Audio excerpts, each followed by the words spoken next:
23 তারিখে নির্বাচন, যেটা একটু আগে বললাম, আমি একটু আগে আরেকটা কথা বললাম যে আমি আপনাদের ভোট চাইতে আসিনি, এটা আপনাদের অধিকার, আপনার যাকে ইচ্ছা ভোট দেবেন, কিন্তু দেওয়ার আগে কিছু কথা আপনাদেরকে মাথায় রাখতে হবে যে আপনারা কাকে ভোটটা দেবেন, কেন ভোটটা দেবেন, কোন সরকার আপনাদের জন্য কাজ করেছে, কোন সরকার আপনাদের জন্য কাজ করেনি। আমার মনে হয় 2026-এ পরিষ্কার।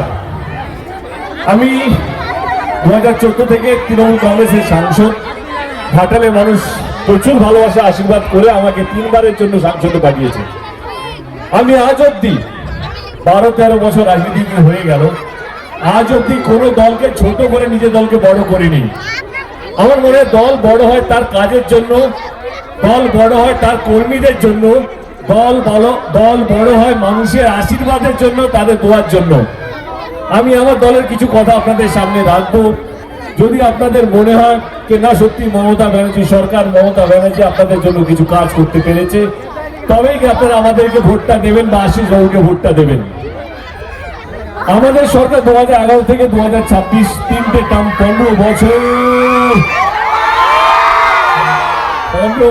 ধরে রাজ্য সরকারে আছে।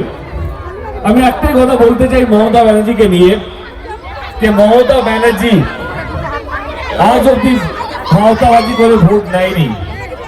যা যা প্রতিশ্রুতি দিয়েছে আজ অব্দি 2011 থেকে 2026 অব্দি সব কটা অক্ষরে অক্ষরে পালন করেছে। আমি 2011-তে যাবো না, আমি 2021-এ যাই, কারণ 2021-এ যখন কোভিড হয়েছিল, আমরা গ্রামে ডিস্ট্রিক্টে 2021-এ নির্বাচনে গিয়ে মানুষকে বোঝানোর চেষ্টা করেছিলাম কে আমাদের সরকার এলে কি করবে। কারণ দিদি আমাকে কথা দিয়েছিল কে দেব, আমরা এইবারে যদি জিতি তাহলে আমরা লক্ষ্মীর ভান্ডারের মতন প্রকল্প নিয়ে আসবো, 500 টাকা করে প্রত্যেকটা বাড়ির মহিলাকে আমরা দেবো। আমার নিজেরই মনে হয়েছে 500 টাকা করে সবাইকে দেওয়া সম্ভব। দিদি বলে হ্যাঁ, দিদিকে আমি অন্ধবিশ্বাস করি যেন, চলো আমরাও নিয়ে গেলাম। গ্রামে ডিস্ট্রিক্টে প্রত্যেক কটা বিধানসভায় আমি কেন, আমার দলের সমস্ত কর্মীরা মানুষকে বোঝাতে শুরু করলো কেন লক্ষ্মীর ভান্ডার যদি আমরা জিতি প্রত্যেকটা মহিলা 500 টাকা করে পাবে।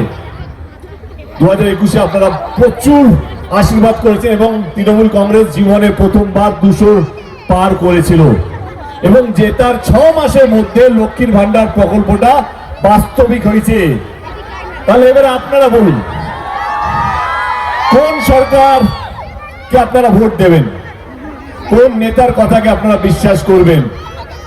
যেই সরকার ভোটের আগে কথা দিয়ে ভোট জেতার পর কথা রাখে সেরকম না, এরকম একটা সরকার বা এরকম একজন পার্টি যে ভোটের আগে একটা কথা বলে, ভোট জেতার পরে ভুলেই যায়।